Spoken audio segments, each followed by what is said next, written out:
Hello and welcome to the Contrarians, where we're right and you're wrong.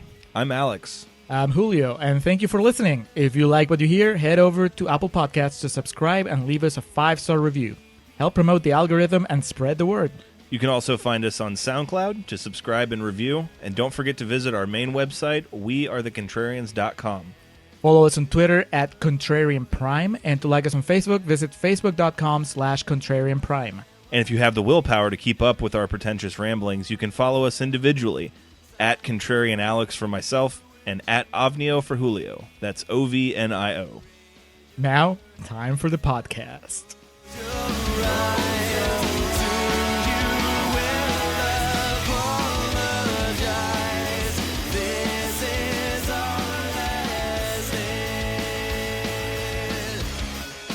And we are recording for Contrarians Corner. Hello and welcome back to the Contrarians, where we're right and you are wrong.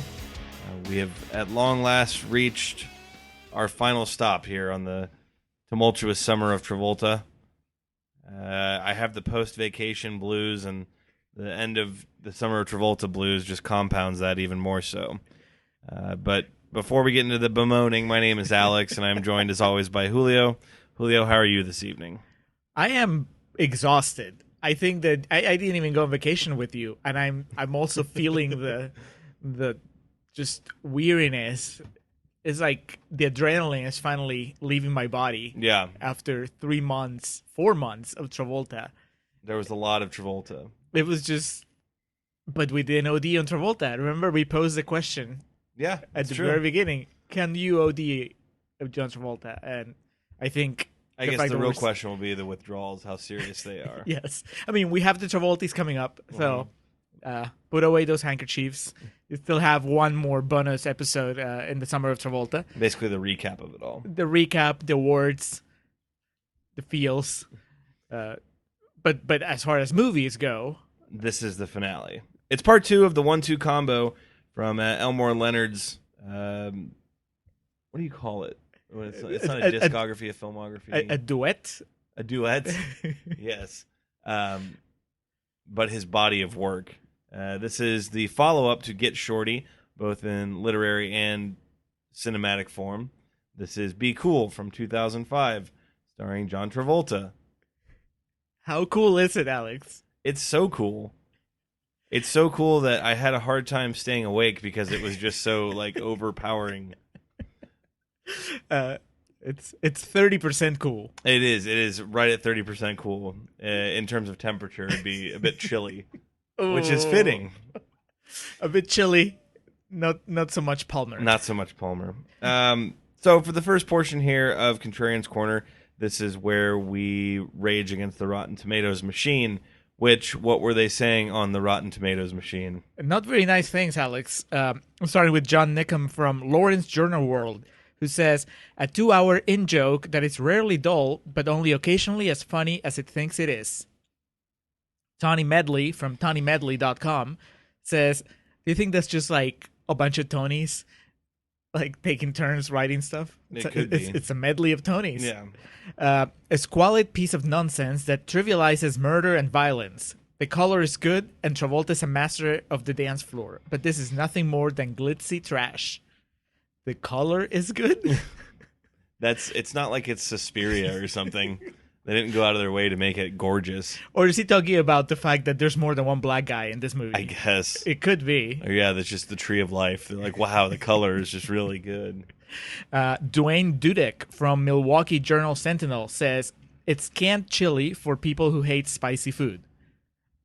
Boo. That's terrible.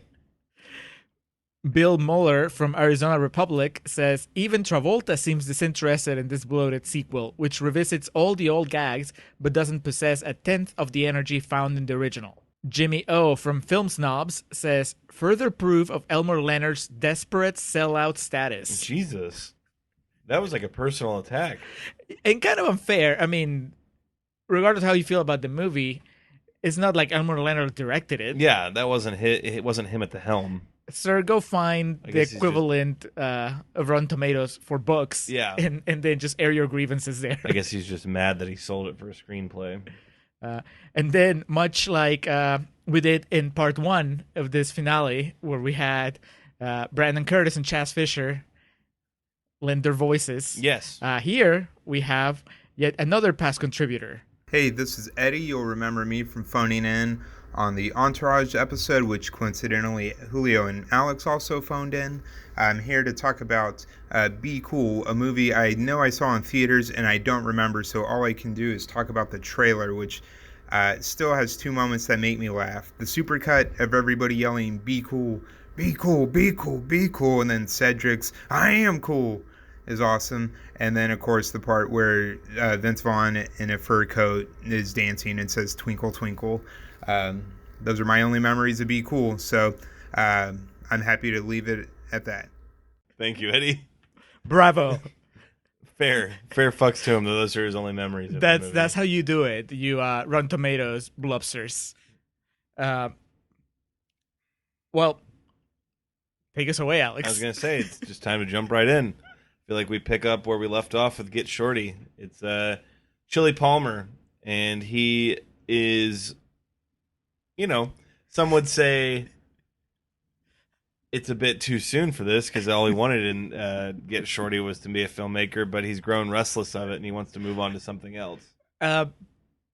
He looks younger. Yes. The film industry was kind to him. All that Get Leo money just really rejuvenated him. Bathes in milk like Charlize Theron and Snow White and the Huntsman. Just rejuvenates his body nightly. Yeah, like I told you when we were watching, he looks younger than he did in Grease. Yes. It's amazing what the show business his will head do to looks you. smaller because the hair's not as poofed, but yeah, he looks younger. Yeah, but you can see the weirdness behind the eyes. Mm-hmm. I think that's one of the things that this movie does is just illustrate the point that we learned during our show business mini arc, which is that show business, movies, theater, music, what have you, will just ravage your it soul. will destroy you. And it looks like Chili Palmer learned that lesson really early on. And he's hanging out with James Woods, so that's never a good sign. Big red flag as far as his mental health. James Woods, I didn't catch his character's name, but it doesn't really matter because he's not around very long. He's playing James Woods. Oh, yes. Tony Athens is his name. Tommy Athens, excuse me. Do they even have much of a conversation? Because before you know it, James Woods is just gunned down in the middle of the street. No one really reacts like it's anything weird. Kind of like what would happen if James Woods got gunned. Like, are you really surprised that it happened? It was an accurate depiction of how basically the reaction would be in 2018. The cops take their sweet time. Yeah. Right. Debbie Mazar is just one of the cops that shows up. So James Woods is pitching him a movie. He's a record guy. Right, he's a record guy, but he's like, I have a movie idea for you, and it's based on my life. Okay. And Travolta's like, who would watch that? And James Wood tells him, well, being a record executive is really exciting. Mm-hmm. And if you don't believe me, watch the next 2 hours of movie. So he's gunned down by someone who shouts something in Russian. Again, prolific and not too far off right now. James Woods wouldn't be killed by the Russians because he supports them. Right, but maybe you can't trust the Russians. No. I mean, if Putin can steal that guy's ring, then anything goes. I'm just waiting for James Woods to show up in one of those shirts that's been going around that I'd rather be a Russian than a Democrat. He's printing them. One of the police officers on the scene is Debbie Mazar. The main significance of this is her third appearance on the Contrarians podcast. She's not even trying. Spanning 2 decades. Yeah, but she's not even trying, right? I mean, No. All the other people that have appeared like multiple times, it's like we knew they were there. Making an effort. Yeah. Right. But here, she just kind of like pops up and took us by surprise. Segue immediately into a reference to Get Shorty of the Cadillac of so-and-so. He rents a car and it's an electrical car, like an environmentally safe, and the salesman's like, it's the Cadillac of electrical cars. Right. So on the surface, a really lame callback. Yes. To Get Shorty. And really, I feel bad for anybody who can't see past that because they're about to have a terrible time. If all you can see is lame callbacks when something like this happens. Yeah, don't watch any horror movie ever. Or this movie, because it's really every 5 to 10 minutes, you'll get a callback to Get Shorty. Or another movie that Travolta's in. Yes, that's true. But really, I think that there's more to it. It's really the movie itself, much like James Woods at the beginning of the movie, or even Travolta at certain points, is commenting on sequels and the movie business and how unoriginal it is and how everything is done by committee. There's no original voices and all that stuff. So, of course, Get Shorty was a very original movie, a breath of fresh air in Travolta's career. So now, of course, it makes sense. Yeah, and now Be Cool is just, is going to comment on that. And if you didn't get enough of a throwback immediately to Get Shorty, we get one next with Danny DeVito shows up as his character from Get Shorty. I'm blanking on his name. Not Leo. It is not Leo. Martin Weir. Yes. Excuse me.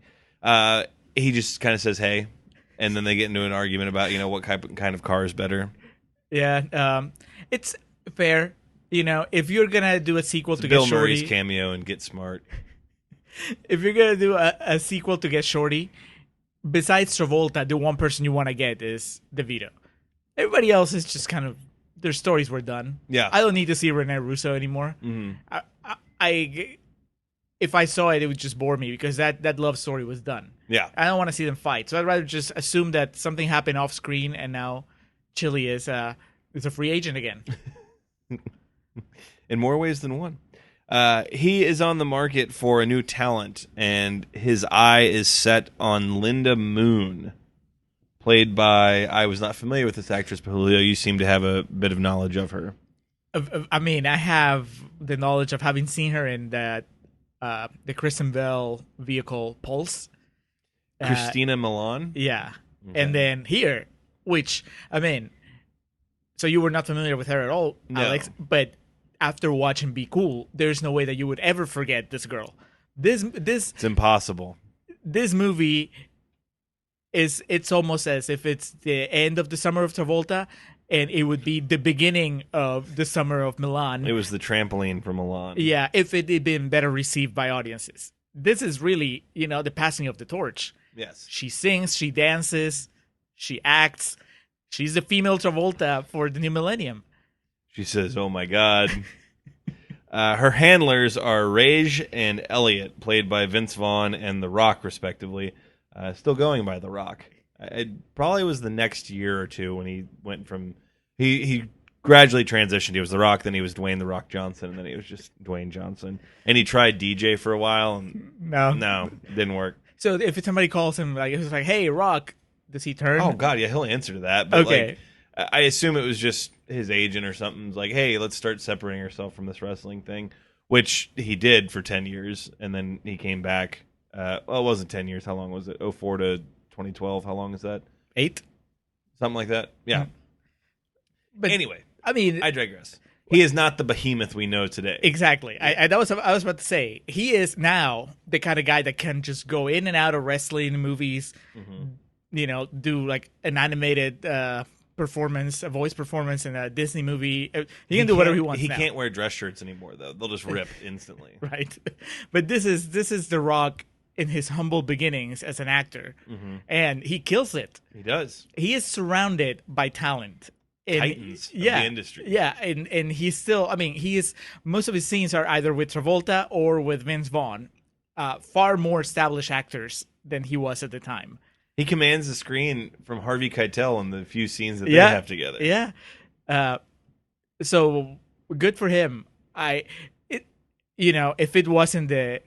this movie wasn't meant to be the springboard for Christina Milan, it would have been the springboard for The Rock. Yes.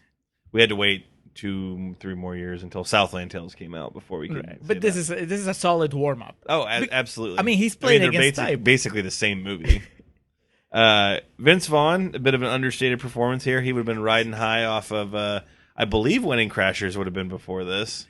I guess this is his heel turn after playing the good guy for a solid stretch of movies. But he definitely tackles. It's definitely... It's fearless. It's a fearless performance. Preludes, or I guess would be a inspiration for I can't quite find the word I'm looking for here. The term, as it were, that Racist? No, I was going to call it more of a preamble to James Franco and Spring Breakers. That's what I was looking for. Oh, yeah. Yeah. Just all he was missing was the dreads.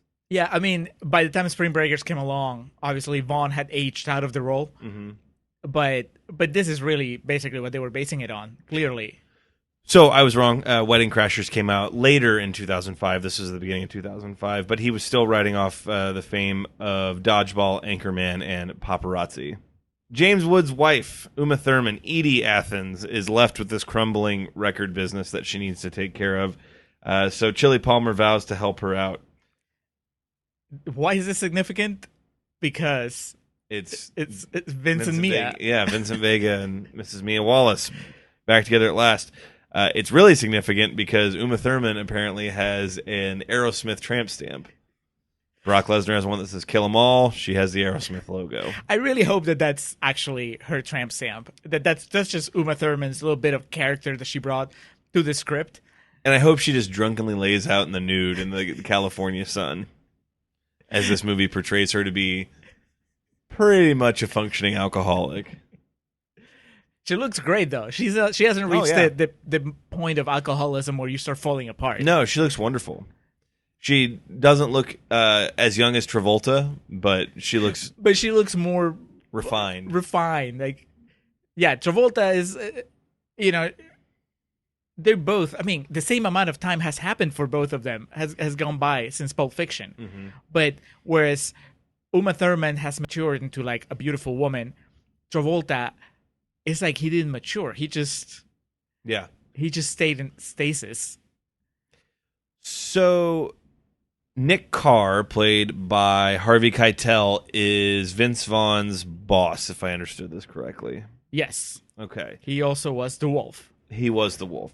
He somehow has his finger in the pie here of why James Woods was murdered, and they know that Chili Palmer's going to swoop in and try to help out, and they don't want that to happen, so they hire a Joe Loop, a hitman, to kill Chili before he can save the crumbling record industry, or business, excuse me. Overshadowed by every major actor in this movie is this poor guy, Robert Pastorelli. Robert Pastorelli got to play with the big boys in this movie, and boy, did he bring it not stick out. I think that he does admirably, considering that he was already he couldn't definitely even be called... takes the Who's That award. Right. But can you imagine? That sucks because you can't even claim to be the new guy. You're just the guy, because the new guy would be The Rock, and the rising star would be Christina Milian. It's like all the spots are taken. He was just like the guy that we need. There's one more character. Just give it to this guy, and he's Jason Statham's sidekick in Snatch. He's there. He's a guy. He's part of the plot. Yeah. But when you're recapping it, you just kind of forget that he was there. So he's hired to take out Chili because Chili's trying to set up some live performance with Linda Moon and Steven Tyler and Aerosmith. Because as you do, I think he's just trying to impress Uma Thurman at this point. God bless. I love this movie, but when you're saying it out loud, it sounds even better. Oh, well, buckle in, because we're entering into Sin LaSalle, played by the incomparable Cedric the Entertainer.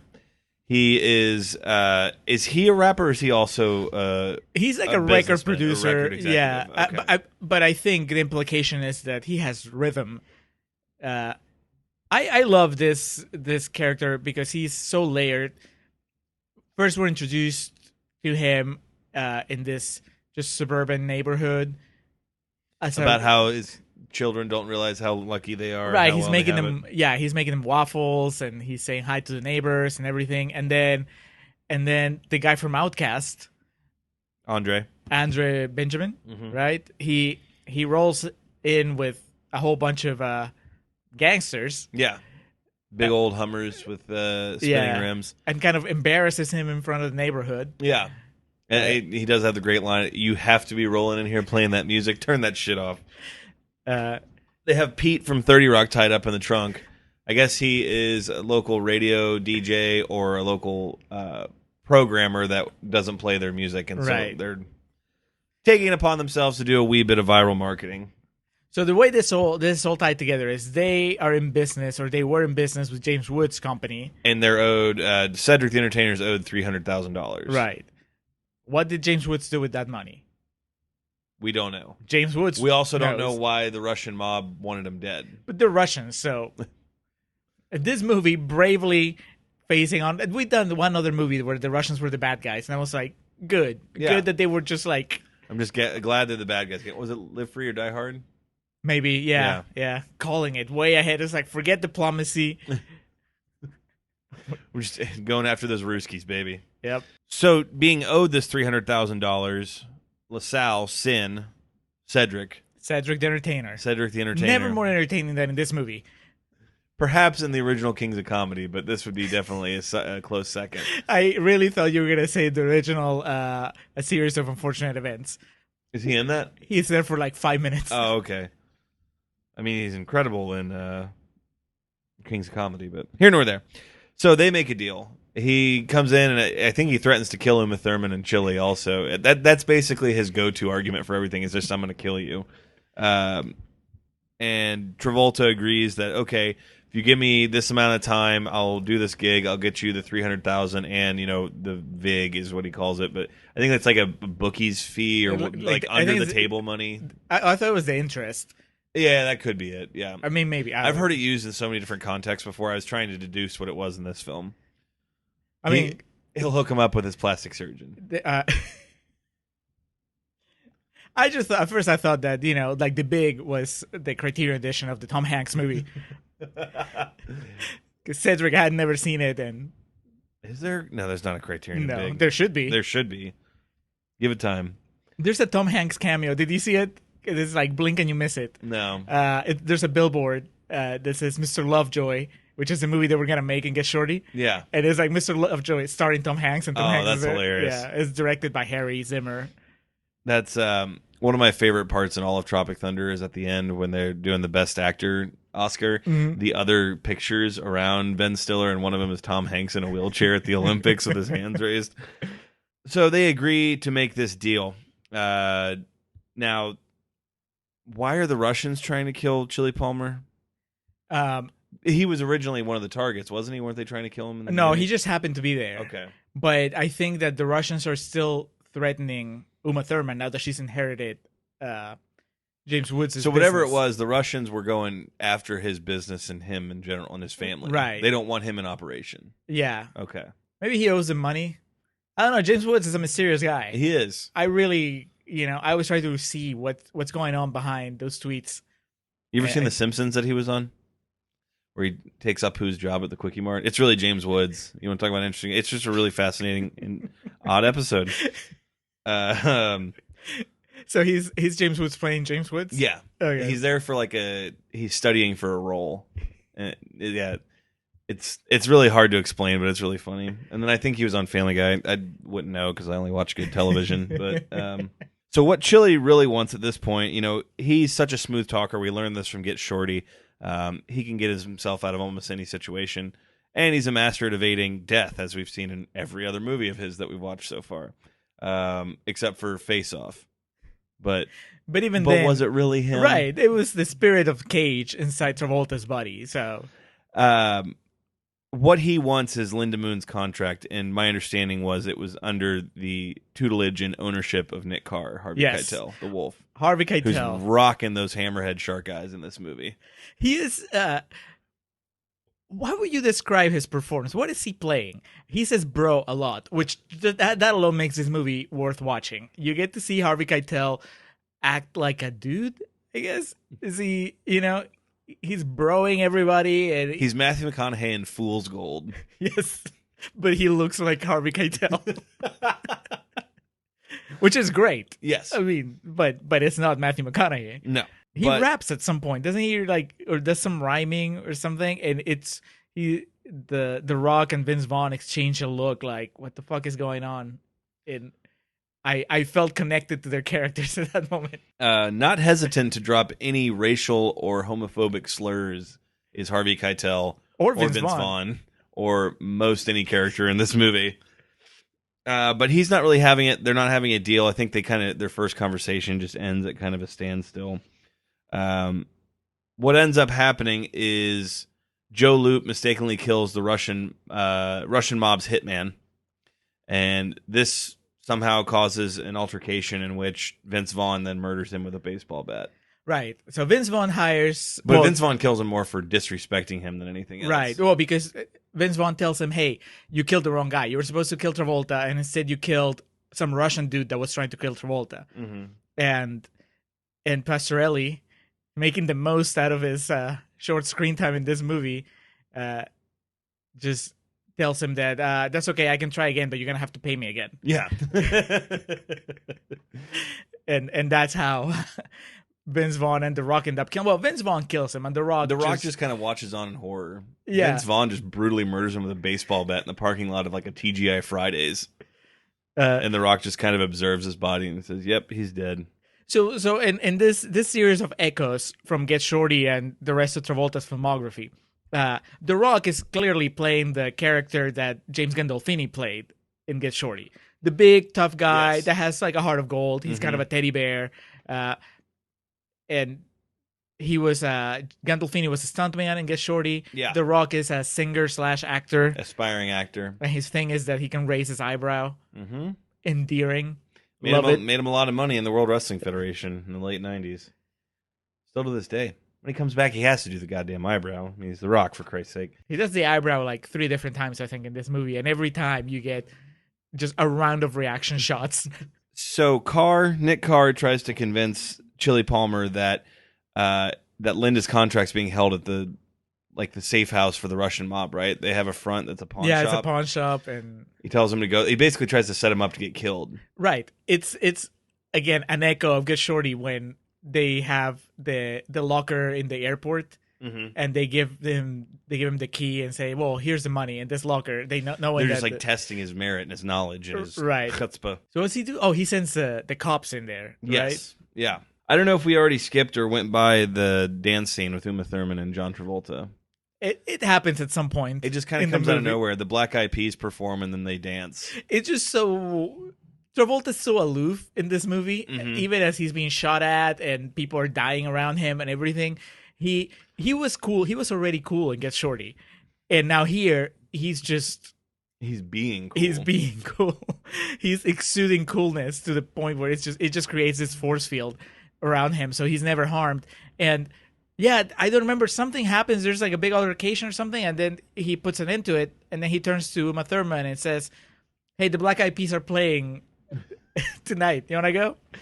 John Travolta knowing who the Black Eyed Peas are, I think that solidifies this movie as cool, yeah. Especially in 2005. Well, there's a lot of stuff that you would only get to see in this movie. This assortment of actors playing off each other, and the Black Eyed Peas playing a song while Uma Thurman and John Travolta dance. I mean, that's never going to happen again. So that's good. I think it's like right in the middle of the movie when it happens, and you've kind of been waiting for it because it's Vince and Mia, and the most popular thing they did was dance. Yeah. In 1994, so of course they're gonna dance again. They do. It's a bit cooler.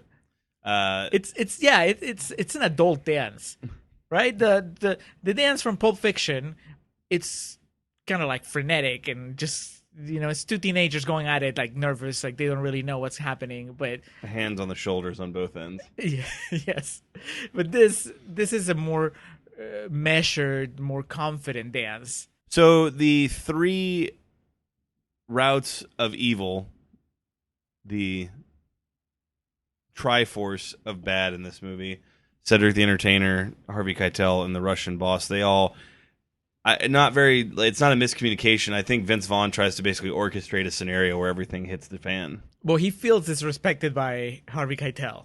Yes. He calls him something, I don't know, I'm sure something horrible, yeah. that we shouldn't be repeating anyway. Racial or homophobic, either one. And then he calls, again, here's an echo from Get Shorty, much like when Gene Hackman calls Dennis Farina trying to tell him what's what. Here, Vince Vaughn calls Cedric the Entertainer. Yeah.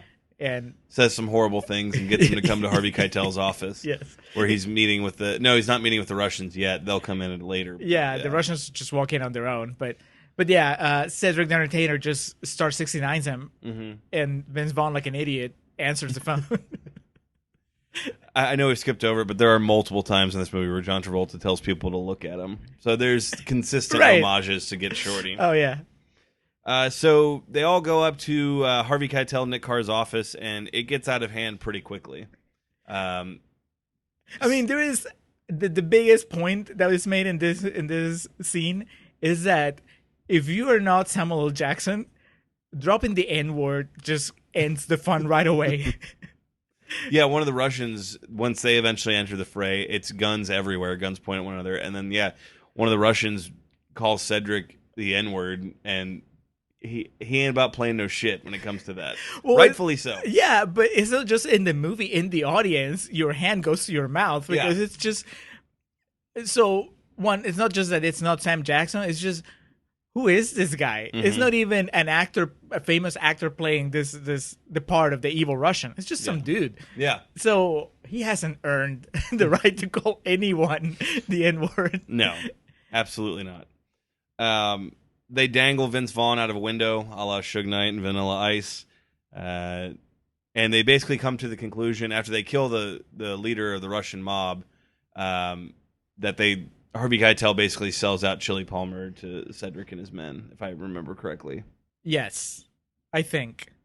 I was focused on the fact that Keitel he's not a badass at all. He's cringing, covering his face while this is happening. Well, it's either before or after this that Cedric and his men visit Chili Palmer and Uma Thurman, and Chili ends up making a deal with them that, hey, I'll get you the $300,000 and, you get a producer cut on the record for right. Linda He plays Linda's music for him. And you haven't lived until you've seen John Travolta hopping about to rap music, trying to sell it to Cedric the Entertainer. This happens several times during the movie where we just listen to Linda Moon performing, and we get the reaction from the crowd, be it Uma Thurman, John Travolta, Cedric the Entertainer, random people that were there, and they're all just in awe. Yeah. Right? So it's like the first time any of these fuckers heard the Beatles or some shit. Exactly. Everybody, anytime that you need to diffuse a situation, you just play one of Linda's songs, and then everybody just forgets that they were gonna fight, and instead they're like, "This is awesome! Can I be part of this record?" So yeah, that's the trick he pulls with Cedric, and yeah, Travolta is doing the thing with the hands. Yeah, and Cedric is also kind of like bopping. He has a gun though, and he's going along too. Yeah. Yeah, it looks like I got a little bit ahead of myself because first we get the career-defining performance from Linda Moon as she does a duet with Aerosmith. Despite the fact that no one knows who she is, she's never had a single, doesn't have a record deal. Aerosmith just willingly allows her on stage. Well, Uma Thurman talks them into it. Yes, and not to my knowledge there was any rehearsals, but still they nailed this duet. They're professionals of crying. If I was Steve Tyler and Uma Thurman asked me. Steve, you guys are buddies? Not Steve and Tyler. I just watched him in this movie. He's Steve. Hey, I've played Revolution X, so it's Steve and JoJo, as far as I know. If I was Steve and Tyler and Uma Thurman asked me anything, I would just go, like, sure, do it. That's right, because they do play the tape of Linda for him earlier. Right. And he does the cigar the at the Staples Center. Yeah, he's just not bopping his head. And then Travolta psychoanalyzes him and tells him, you know what Sweet Emotion really is about? It's not about being high. It's about your daughters. And then I was just amazed that we got the secret origin of Sweet Emotion in this movie. God bless. So then he makes the aforementioned deal with Sin. Moving along here to the conclusion of the film. Rage, Vince Vaughn, still enraged, tries to get Elliot to kill Chili Palmer. I mean, this movie is just echoes of echoes of echoes. This is it's a stir of echoes. Oh, Kevin Bacon shows up at the end. Yeah, this is Delroy Lindo trying to get James Gandolfini to kill Travolta. Yeah, and, kind of similar to that. Travolta was trying to help out The Rock, and he got him an audition for a Nicole Kidman film, and Vince Vaughn erased the voicemail and kept it from him, hid it from him. And then we get that awesome audio clip of Travolta telling The Rock, check your Nextel two-way. And then he checks it and he sees the message. And so before The Rock kills anybody, he doesn't. You know, he's about to make his first kill of the movie, and thank God that he doesn't. Cooler heads prevail. Well, I mean, not really, because Travolta and Uma Thurman are just watching it happen. They were going to let him kill. They're master sociopaths in this film. Yeah. I mean, perfect for each other. Yeah. But no, instead, Vince Vaughn hits him and the gun goes off and sets something on fire, which in turn sets Vince Vaughn on fire. And he goes, they're at the stage, the auditorium where they're having the MTV Video Music Awards. No, they're recording the video. They're shooting. Oh, I thought it was the awards. Well, they show the video at the awards after that. But so they're recording it. Right. Seth Green, who has like a 30-second cameo here. Again, I'm sorry. I fell behind and I couldn't keep up. Every time you thought you were catching up, yeah. They threw a new actor at you. Seth Green is directing a music video for one of Laura's songs. Okay. And that's happening in the background. And that's where Vince Vaughn stumbles onto stage. Right. He catches fire. And I just watched the new Mission Impossible movie, and Tom Cruise does all his stunts. That's got nothing on Vince Vaughn's fire stunt here, because he's on fire dancing on stage. And that's his face. Yeah. That's not a double. Okay. So, and then we flash forward, or we fade to real time at the MTV Video Music Awards. Right. When she wins the award for Best New Artist or what have you. Best Christina Milian. Yeah, it's presented by Wyclef Jean, and she's sitting next to Fred Durst. Just to give you a little bit of a time frame. Although it was 2005, Fred Durst wasn't cool anymore. I mean, he was in this movie. He was the epitome of cool. Yeah. He was being cool. She wins, and I guess they kept Vince Vaughn in the video. Throughout all this, Chili gets the final laugh on Nick Carr as he basically says, you win. And he gives him back the pawn shop ticket that, again, I believe their implication has been that her contract is being housed at this pawn shop for the Russians. So he gives Harvey Keitel the ticket. He goes back to change it out. He's given in exchange the ball bat that killed Joe Loop right when the cops show up. Yeah. So everyone's fucked at this point. Except for Christina Milian, Chili Palmer, and Uma Thurman. Well, technically, The Rock. Edie. Yeah, The Rock gets off the best. Right. Yeah. He doesn't kill anybody. He doesn't go to jail. And the movie ends with a billboard for his upcoming feature film, Samoan Rendezvous, starring himself and Nicole Kidman. And he also gets a part in the music video. Dancing. Right. Yeah. He performs with Christina Milian. So he's probably the biggest winner there. Yeah. That's safe to say. Christina Milian wins, and she thanks everybody. Cedric, Edie, and Chili Palmer, the man that believed in me all along. And Travolta gives her the nod. Do they leave in his smart car, his electric car? The Cadillac of hybrids? Yeah. I didn't notice.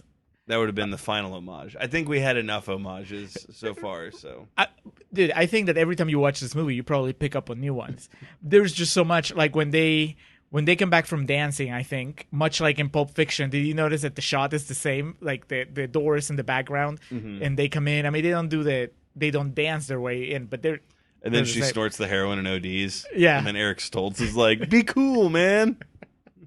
It's like, not cool, man. I told you just to take this and be cool with it. Oh, Jesus, Joseph and Mary. That was Be Cool. That was 2 hours of my life. I have nothing left to say. I mean, how could you?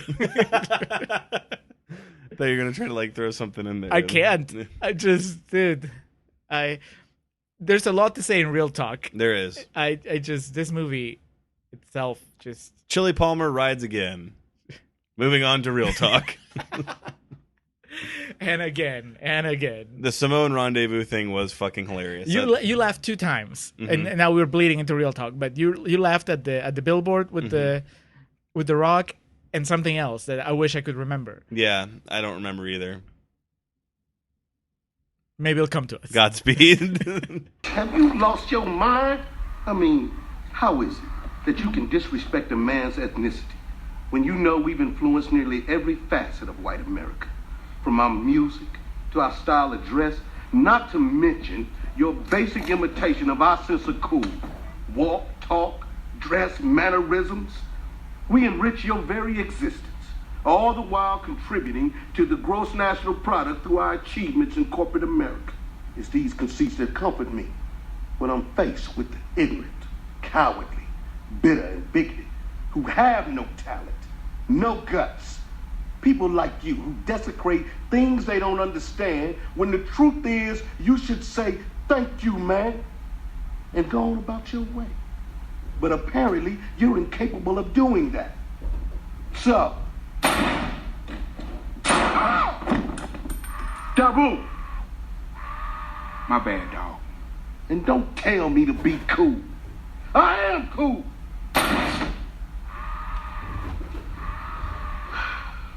Racial epithets. Why does it always come down to that? All right, we're recording for Real Talk. Okay, Be Cool. It's a movie. It certainly is a thing that Julio and I watched. Hey, Alex, be cool. Be Cool. I don't know about you, but my notes were fairly minimal for this one. I was struggling. Yeah. It's because the plot is, it's so easy to follow. The parts that are confusing are just things they just don't put in the movie. Right. Like, I still don't know why the Russians wanted James Woods dead. But there is one of the quotes that we read for Contrarians Corner where somebody mentions that Travolta looks very just disinterested and kind of bored. Mm-hmm. And he is the movie. So, of course, if Travolta can't bring himself, much like with Look Who's Talking To, Yeah. if Travolta can't bring himself to give a shit, then it's a lot harder. See, and that's what goes back to, what was the other one that we recently watched that I fucking hated? Basic. Yes, why I would rather watch Battlefield Earth again than this or Basic, because at least he really cares. I think he cares some Basic. I think John McTiernan didn't care, probably. What was the closing point I was going to say before we launched in the quotes there? Oh, I think a lot of his inability to care was that he literally came from the operating table of a facelift that he just got. It's distracting. Yeah. I'm going to sound like an asshole in a way, but turkey baster full of Botox. There's something yeah, we joke around and everything, but in real life, I don't really want to judge people for what they do to their faces or whatever, but it can't be healthy. And it's like, here's my thing. If Travolta wants to do whatever he wants to his face, right? I guess my issue is, why did the people behind Be Cool not tell him, hey, can you wait until after the movie, right? Or, hey, we're postponing shooting until your face looks like human again. He said, oh my God, the mirror. The mirror.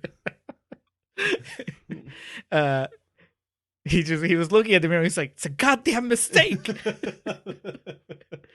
Tom Cruise, who I love. I think Tom Cruise is incredibly talented.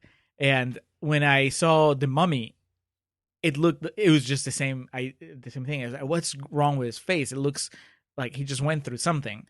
And now I saw him in the new Mission Impossible, and he's back to normal. You know, he looks older. He's an older guy now, much like Travolta looks older too, and everybody. But there's a difference between looking older and looking plastic. Yeah. And okay, so that's fine. If that's what you want to do, then that's great. But why? If we know that it's not a permanent thing, right? It went away with Tom Cruise. I'm assuming. I mean, I know it went away with Travolta because he looks now. I mean, after Be Cool, he's looked okay again. Yeah. Right? So why couldn't you wait until he looked like Chili Palmer? Right? Instead, he looks like the wax doll of Chili Palmer. And it's just distracting. He loses what made that character work in the first place. Zombie John Waters. It immediately takes you as a viewer out of it. Yeah. For me, at least. Hashtag not my chili. Chili is supposed to be really charming and just laid back, and instead he just looks artificial. Like every goddamn thing in this movie. Well, artificial. Yes. I mean, it's not the only problem this movie has. But before we get into that, I'll have you know, some people liked it. Before you go into your quotes, there, positive. Budget of $53 million, a box office return of right around $95. So made a lot of money. Well, I mean, the trailer, like Eddie said, the trailer was actually okay. Like, it would make you think Get Shorty didn't need a sequel, but this looks like it's fun. It has a lot of cool names in there. I'll give it a shot. So I'm sure a lot of people got suckered on that opening weekend. And out of those who got suckered, who liked it? Well, Dustin Putman from thefilmfile.com, he didn't feel that he got suckered. He says it was hip, zippy, and oh so cool. Whoa, zippy. Zippy. Marianne Johansson from Flick Philosopher says there's a Nobel Prize to be had in the exploration of this kind of pop culture quantum physics. She overthought it. Yeah. Stephen Whitty from Newark Star Ledger says Travolta's best film in years, as well as a one-man summation with occasional sidebars of what it means to be an icon. It seems like every other movie we do, we get a quote where they're like, this is his best movie in years. I think some people just can't help but be in awe of his presence on screen. Truthfully. Yeah. I mean, every Travolta performance can scratch a very specific kind of itch. And if it finally scratches yours, then you're like, this is the best he's ever been. It's fair. Michelle Alexandria from Eclipse Magazine says, Twinkle, twinkle, baby, The Rock and Vince Vaughn's performance is worth the price of a matinee admission alone. Would you agree? I couldn't stand Vince Vaughn. I think Vince Vaughn is a very underutilized, sounds extreme when talking about Vince Vaughn, but I think he's very, very good in like his niche that he's carved, but I also think he's capable of more. James Franco in Spring Breakers is not his right role. Like Fred Claus, if you've listened to the podcast for any bit of length, you'll know that I fucking love Fred Claus. I think Wedding Crashers is great. I think he's really funny in that. I think he's good in Anchorman. I had his filmography pulled up. I could go back to it. There's a lot of things I enjoy him in. This is not one of them. It seemed like he was not being himself, but playing a guy acting like a white guy who thinks he's black. So he was acting like a guy acting like a guy acting like he was black. Pretty much. He was. Yeah. We were 3 Vince Vaughns removed. We were 3 layers removed. The Rock, though, I think I mentioned on the last podcast, everything I had ever heard about this movie was the movie sucks, but The Rock's really good. And he is, but I know The Rock's that funny to begin with. And so it's... Right, to you, the thing with the eyebrow was old news. Yeah, that... Well, reach out to 11-year-old Alex and be like, yeah, that's day one right there, motherfucker. 11-year-old Mattis needs to watch his fucking mouth. I don't even know if I knew motherfucker yet. Yeah, he was good. It's just... I think that he succeeds at being funny in a way that a lot of the other actors don't. Yeah. I think it's a lot of his previous experience, too. What's really weird is a lot of The Rock's detractors in the pro wrestling world always point to his character's extreme homophobia. And I thought it was just kind of funny that he played a gay guy here. That's a topic for another time. I think some people don't. It is what it is. We will have the Summer of Dwayne at some point. The great Rock debate. No, and another thing is, too, I've seen him... he's done so many... He's literally like the biggest actor in the world. He's done so many things since this that it's kind of like, yeah, this is good. But to me, it did not make up for the 2 hours that I lost watching this movie. We have one more and then a special review. Willie Waffle from wafflemovies.com says, I have a man crush on John Travolta. So he could feature performances from Ben Affleck, the Olsen twins, Tara Reid, and Jamie Kennedy, and I would still like it. Who was the first one? Ben Affleck? Ben Affleck. What the fuck, dude? Well, I mean, Affleck around the time that Be Cool came out, was he? Did we like him by then, or was he? Well, Reindeer Games came out in 2000. This might have been right around Geely. Well then there you go. Yeah. And then finally, we have one more returning Contrarians guest here. And it's funny that you mentioned that you kind of hated Vince Vaughn in this. She forgot to introduce herself in the clip, so I'll do it for her. This is Kinsey Jones from our Zero Dark 30 episode, the controversial Kevin Spacey plug episode. But here, to be fair, she was unaware of the timing. We all were. We had no idea. So here that we would go. have been great though if we had like our Twitters pulled up. And It would be like in those reality shows where they're like, you're they make somebody talk shit about their kid or whatever. And then Yeah. they bring the kid out. Just bring. Well, we Anthony have a Rapp. surprise for you. Turn the Anthony laptop Rapp, around. Okay, so Kinsey says, I'm sitting here trying to think of what to say about this movie, but there isn't much to say other than I wish I'd known that it was a sequel. Makes me curious as to what the first one was like, but I really did enjoy the Vince Vaughn one-liners and the random rock impressions and the John Travolta and Uma Thurman. Maybe I just like the actors. Maybe I didn't actually like the movie itself, but I thought it was funny. Thank you. well, so Kinsey poses an interesting point, which is, she likes the actors, and I like the actors here too. Mm-hmm. Even when I don't think that they're working, I think that it's a great cast, and I think that as individual pieces, I can't find flaw in them. You know what I mean? Like the way that Harvey Keitel plays his weird bro dude producer. It individually feels- works. Yeah, but it feels like such a waste opportunity to have Harvey Keitel playing that character and it not being like a good movie. Right. It almost feels like they work better on their own, but then once you have them interact with each other, just the comedic timing is not there. And I don't know if it's that F. Gary Gray is not a comedy director, but then you were telling me that he directed Friday. How have you not seen Friday? I don't know. Friday is like a classic. And I mean that, I know I speak in hyperbole quite often on this podcast, but Friday is a true classic, a comedy classic, a 90s classic. He also did The Negotiator, The Italian Job, I like The Italian Job. A Man Apart, Law Abiding Citizen. I actually like that movie. It's not a good movie, but I like it. It's Jamie Foxx, Gerard Butler. Yep. Yeah. It's And one of the string of Gerard Butler movies that you're like, this is not good, but then you have a good time when you're watching it. Mm-hmm. Like Geostorm. That was. I mean, that would be the latest installment of the Gerard Butler Guilty Pleasure Club. He also did Straight Outta Compton, The Fate of the Furious, and we'll be doing the Men in Black reboot. Now, that's here nor there.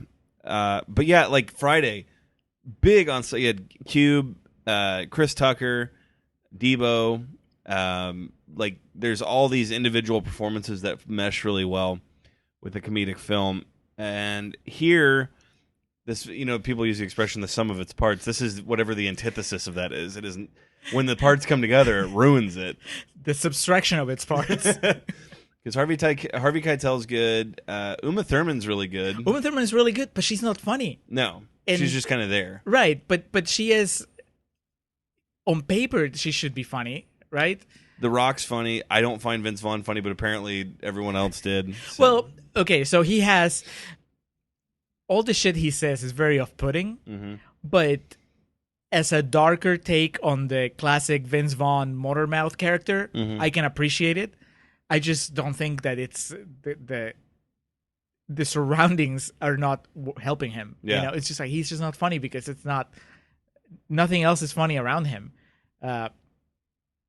He doesn't play off well off The Rock or off Harvey Keitel or off the Pastorelli dude. Yeah. Like nobody, I can see why what they're doing and what they're saying is supposed to be funny, but it just doesn't work. And again, it's I want to say it's more on the director than on the performers, because these people have proven that they can be funny time and again. I don't know about Pastorelli, but all the others. But then so did F. Gary Gray. So what gives? I mean, Cedric the Entertainer, I wasn't kidding. Have you ever seen the original Kings of Comedy? Nope. Dude, like, few times have I laughed harder than watching it. Me and Eddie quote that shit all the time, but like, Cedric's funny. Even in the shitty movies he's in, he's always really funny. Here, he's funny. He's just kind of there. I think you could have made this movie. Okay, you read the book. Yes, it's completely different. Okay, so for me watching the movie, I don't know if this plays an integral part in the book. This movie could have been made easily without the whole Russian mob thing. Yeah, I don't remember the Russian mob. Here's the thing. It's so different from the book because in the book, he's not quitting the movie business. In the book, he's trying to come up with his next movie idea. And he's kind of like stuck. And he gets entangled in this drama with the singer. But it's not that... Jesus, we haven't even talked about Christina Milan yet. We'll get there. But the entire time, one of the things that makes the book really fun is that he's entangled with all these shenanigans with Laura Moon and everybody else. But you keep getting this narrative of how he is in the back of his head, always approaching it as in like, okay, how would this work as a movie? So while he's having these adventures, he's trying to come up with the next pitch for his movie. And so you're split between the stuff with the music, the stuff with the cops who are kind of like have him pinned as a suspect, but also as somebody that can help them in this investigation. And then the stuff with the studio heads who he's trying to convince that, you know, they should make his new movie. So it's a lot more fun, a lot more complex as far as the plotting. And it makes a lot more sense as a Get Shorty sequel. That's the other thing. This movie doesn't make sense as a Get Shorty sequel. It's ironic it's Be Cool because no one's cool. No one's cool. Especially the coolest character from the original movie is not cool anymore. Yeah. And it's just so, I don't know. It's so Why much, would you do that? Well, it's also just shoehorning in like, oh, the Black Eyed Peas are going to be in it. Oh, Travolta's going to be hopping about to rap music. Andre 3000. I like Aerosmith, and I cringed. Horrible. I mean, I don't like Aerosmith, but I love the song "Crying." And then, like 2 bars into it, ruined. Yeah. This Christina Milian, I was going to say fellow, but young lady that you allege was Impulse. Yes. Julio also made the reference that her experiment lasted or was shorter than the Orlando Bloom experiment. I mean, I think it's just this movie and Pulse. Yeah. Let's see here. I mean, she's in. I looked her up online on IMDb, and a lot of her IMDb page were just like the entries were her music videos. So I guess she has a music career. She was not like bad, but she was an interchangeable early 2000s like girl that was trying to be made. Right. So she can sing, you know, and she can just perform, I guess. She didn't stand out as a bad actress surrounded by all the other people, but more so than where we're at now. And like in the 90s, there was this huge, like in the early 2000s, like a brick between like 1999, more 2000 and 2006, there was like this huge push for young, like uncomfortably good-looking women that could kind of act. And I think Sarah Michelle Gellar kind of started it, but she was actually good in the late 90s, and I think people went into that. And yeah, singing was a big part of it too. I remember there was a lot of actresses they tried to make based off their singing ability. Yeah, I mean, there are chunks of this movie that are just devoted to just watching her sing, and it doesn't help the story at all. It feels awkward. I hate those beats where, you know, she's performing and then they cut to Travolta, Uma Thurman, and Steven Tyler, and everybody's so into it. These are good actors. I mean, I know Steven Tyler, but Uma Thurman, John Travolta, they're good actors, and they can't sell it to me that, oh, this is transcendent music, that this is such an important experience. They look like they're acting. Right. Yeah. It just looks like they're trying so hard to sell it to me. And it happens several times during the movie. You know, she performs, she does the piano performance, then she performs for Cedric, I think, or they play the tape for Cedric, and then she performs with Aerosmith, then she performs again at the MTV Awards. Every time they cut to the audience, and you're supposed to buy that, wow, this is amazing. And it's just like, it's a song. She's Roman Reigns. If they push it hard enough, you'll just have to accept it after a while. I think they either didn't push hard enough, or they just pushed too hard.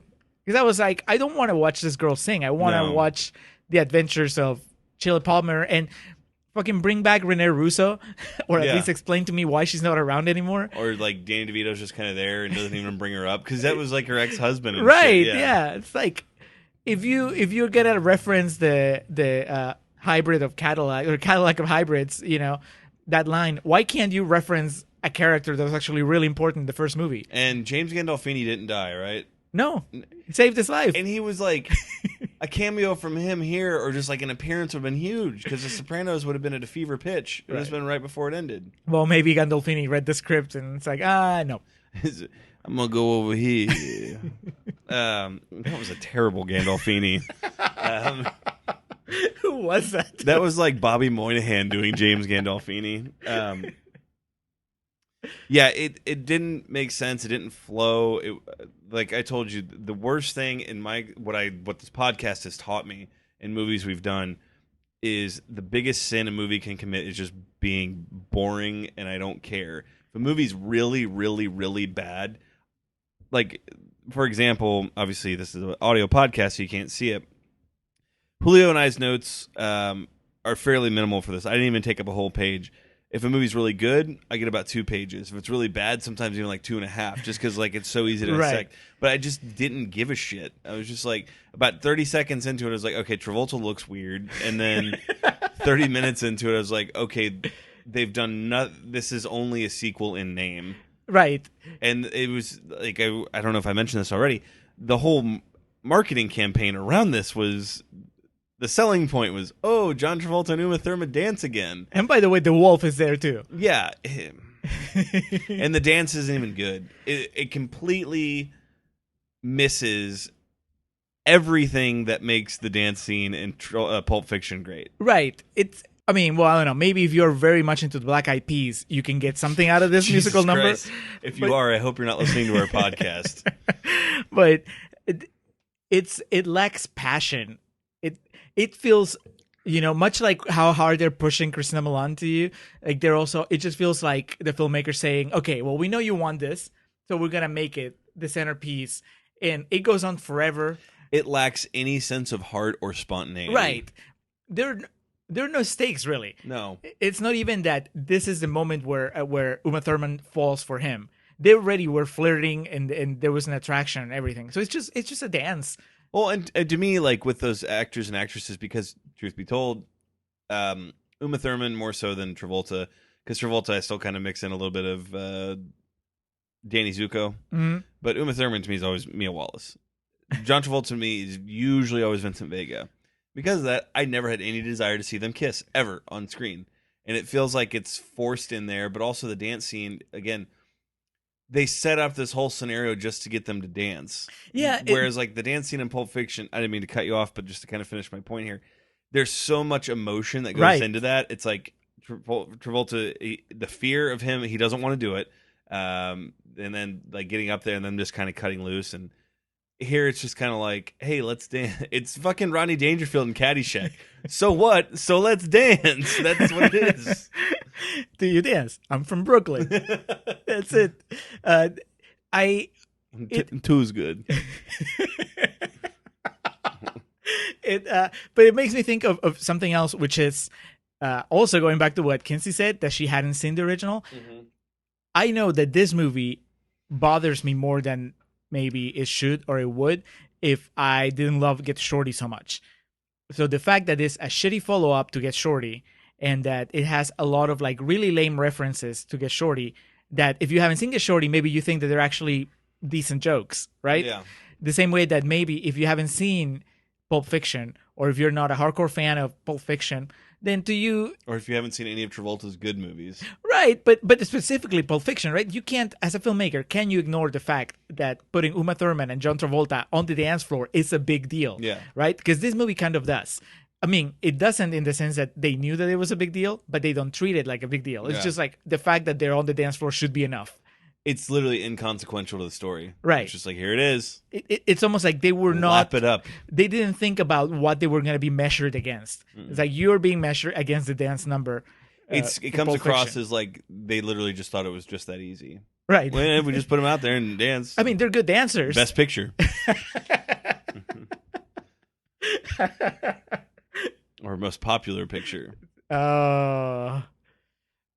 Text. Yeah. 1-800-Oscars. You hosted the last pure Oscar party, Julio. I did. Yeah. Good God. And it was grand. Maybe Be Cool is not as terrible if you haven't seen Get Shorty.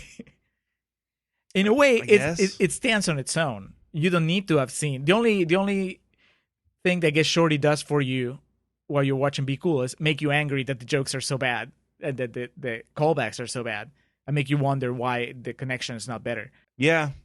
I don't know. You had seen it, so the blow was a bit easier for you. I hadn't, and I hadn't seen Get Shorty either. Dude, I had forgotten how bad it was. It's really bad. It's really bad. I thought it was a little more entertaining. I will say this, that the blow of this film was softened greatly because I've always said if you have a good finish, then you can get away with just about anything. That closing shot of the billboard of The Rock and Nicole Kidman, I was like, that's fucking great. Yeah. I wish I could remember what was the other thing that made you laugh. if I would guess, I would imagine it wasn't something that was supposed to make me laugh. Not The Rock.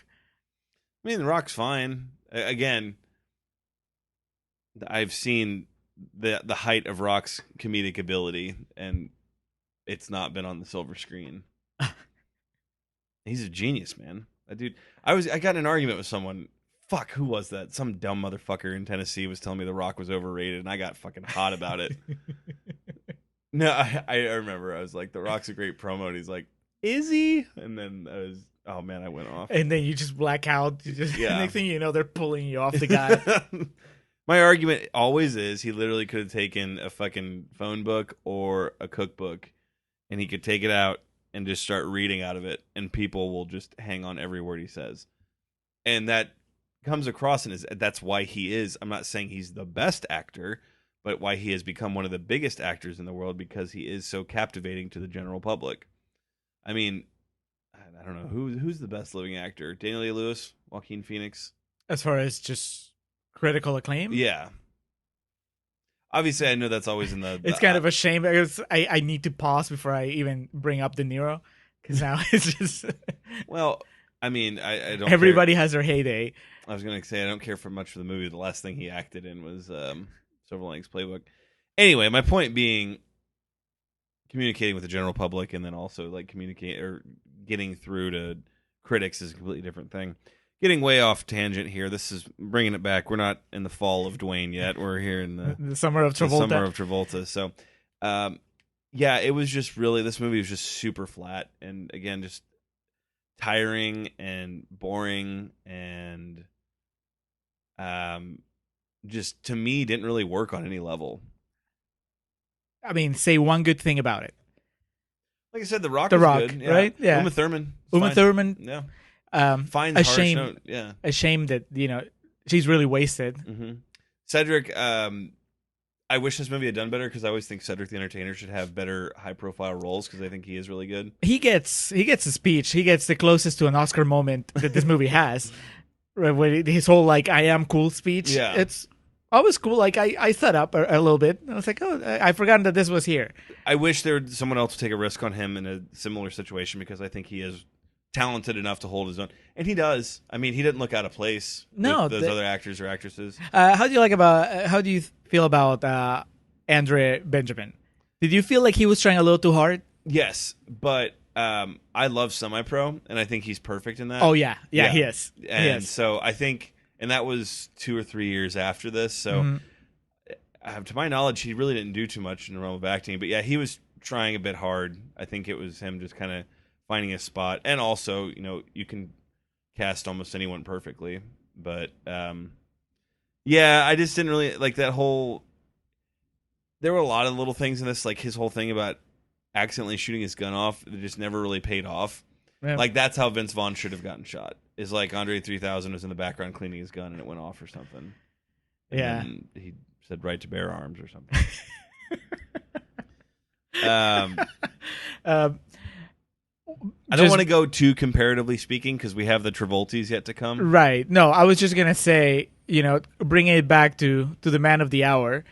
Where was he? Can you pull up his filmography? Like, where was he at this time? Was this just a decline?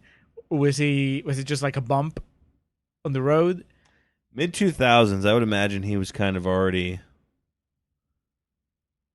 Jesus, his Wikipedia picture. He fucking looks like the bad guy from a PS3 game. He was in Goldmember? The Austin Powers movie? Is he the bad guy at the beginning? Like when they're doing the movie where Tom Cruise plays Austin Powers, and I guess he would have had to be. So, Basic, Ladder 49, A Love Song for Bobby Long, The Punisher, Magnificent Desolation, Be Cool. Ooh, Wild Hogs. Oh my god. So in this, from 2000 on, it looks like into the 2000s, his first good movie was Hairspray. So he followed up Be Cool with Wild Hogs. Mm-hmm. That's fucking rough. Lonely Hearts is what he followed it up with. And then Wild Hogs. Then Hairspray, then Bolt, which is good. Then Taking a Pelham 1, 2, 3, which is not. Did you ever see Savages, the Oliver Stone one? No. He's good in it. Is he the bad guy? He's the FBI agent that like is with Taylor Kish and Kick-Ass and like helping them set it up. It's not a good movie at all, but I mean he's fine. Is he back to normal by then? No, he still has the weird plugs and stuff going on. Oh man, hasn't recovered. Oh well. So that was Be Cool. That kind of winds down that. I mean, we're not going to end the summer of Travolta on a low note. Well, no, but actually, before we leave this particular low note, okay, take us out. Is it worse than Christmas with the Cranks? No. It had to be asked. Absolutely not. Christmas with the Cranks doesn't have The Rock. No. There's many things this movie it has Fred Durst in a tank top. That means it succeeds over Christmas with the Cranks. So we have the Travoltis coming up. We do. And we'll the categories aren't official yet, but right? We just it'll be along the lines of best picture, worst picture, best performance, worst performance, best sidekick, worst sidekick. Yeah, I like it. Best female counterpart, worst female counterpart. Yeah. Man, we could do like 8 awards. Yeah, and we will do like the collection of Travolta themed nicknames for your penis. I can do that. Yeah, I mean we promised. Yeah. So we have to deliver. I don't know what the Be Cool would be.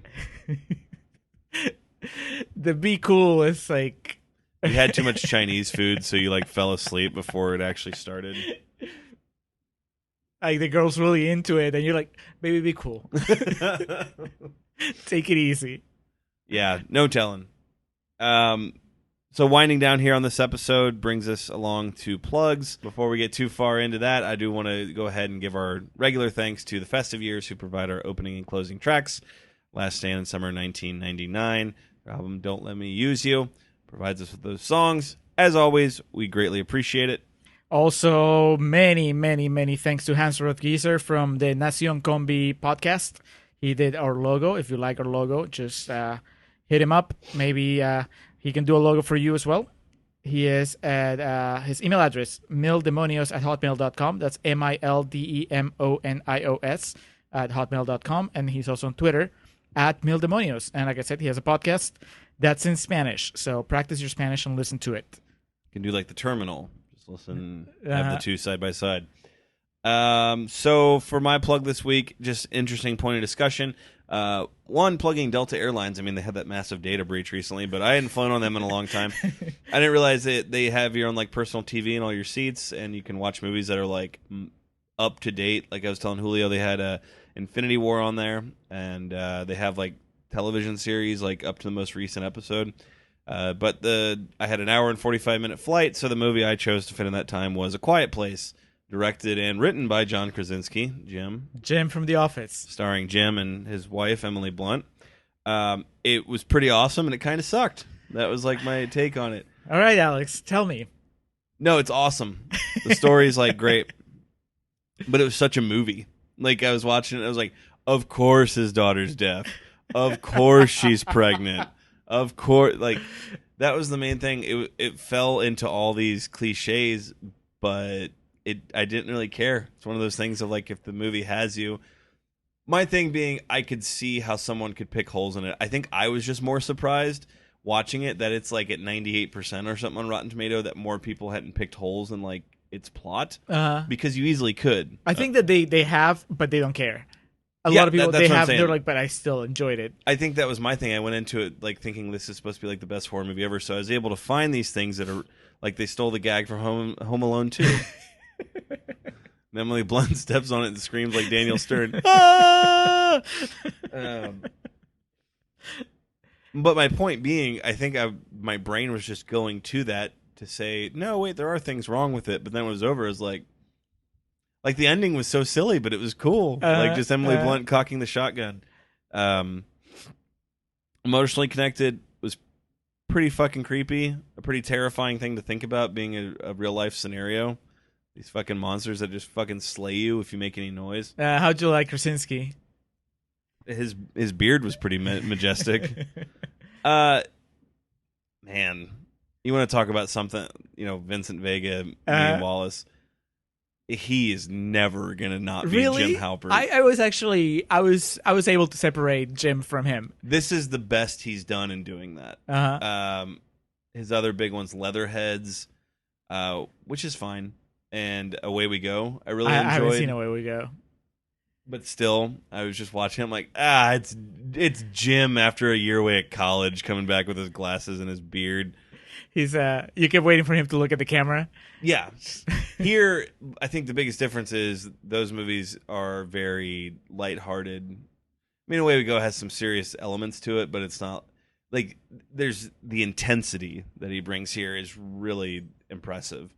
And the fact that he directed it and everything is... Yeah. And I wasn't at all at any point annoyed, like, ugh, Judd Apatow, his wife's in the movie with him. Oh, well, because she is fantastic. Yeah, Emily Blunt's awesome. Yeah, always. well, I mean, with Emily, I was asking about Krasinski because I was like, there's no point asking about Emily Blunt. Emily Blunt is just, she's always great. good. Yeah. And in this, I haven't heard of anybody complaining about her performance in this movie. She kills it. Yeah, I wouldn't complain about either of them. And the kids are good. Yeah. And, that's my immediate thought was like, that was awesome, but it kind of sucked just because it's so... My sister was saying her take on it was it just shows, in her words, how big of a mark Krasinski is for movies. And that, like, yeah, his go-tos are just going to be these cliche things. But the point is, keep it simple. And if you can pull it off, more power to you, which is exactly what this was. It was every, cliche you could think of in a situation like that. But the acting and the storytelling and the pacing was so good that it didn't matter. Also, the length was perfect. Yeah. I felt if it had been like 10 minutes longer, they would have lost me. Yeah. And I think that this is one of those movies where it was... Spoiler, really, by the way, on... it was really enhanced when you watched it in a movie theater. I could see that. But you were also risking having a back crowd that was noisy because then you would hear everything. Well, I was on it. It was a night flight at 11:30 at night, and I had my big headphones on. Right. So, that's perfect. I watched it twice, and actually the first time I watched it, there was like a stretch of the movie where there was like a baby mumbling in the back row. Ugh. And I was like, fuck this. How can you be this inconsiderate? Take the baby out. Take the baby out and then come back. And then the baby calmed down and it was fine. But, it's like in this movie in particular, you'll hear anything. So there's only at most maybe 2 or 3 minutes of dialogue. Yeah, when he's talking to his son. Mm-hmm. Yeah. That's a really cool scene too when that's the waterfall. Yeah. And then when he, at the end where Krasinski sacrifices himself and just, Pam! No, that was good. The monsters in that are pretty freaky. Yeah, it was good. I liked it a lot. They looked like the little critters in Hellboy all grown up. It was worth the wait for me to see it. Everyone else was watching Avengers. Like I was looking at all the other screens, and it was just everyone watching Avengers. Well, I'm glad you didn't watch Avengers on a fucking plane. I've got fucking 4 years to catch up on Marvel movies. Yeah. Before my plug is really, well, first like a little update. I mentioned it on social media and I told you about it, I think, over text, but we haven't said it on the show, which is that we finally are on Spotify. It just happened. Whoop. Yeah. Just when we were thinking that we weren't, we are. And then so we're obviously recording way in advance because I have a wedding to be part of, but that's still like a couple of weeks away. This episode is not going to air until September 1st. Mm-hmm. Last week, the Epic Film guys had me over to talk about Mission Impossible Fallout.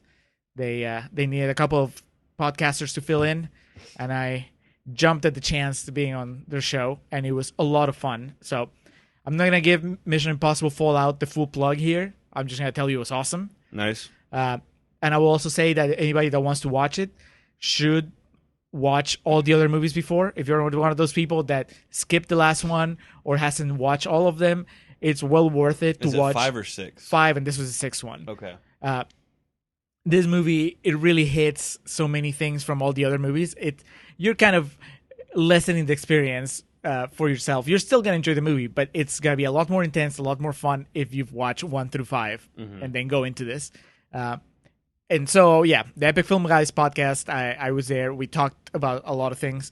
Among them, how I felt like having seen the trailer so many times kind of distracted me while I was watching the movie because, you're constantly comparing to the movie that you made up in your head while you were watching the trailer.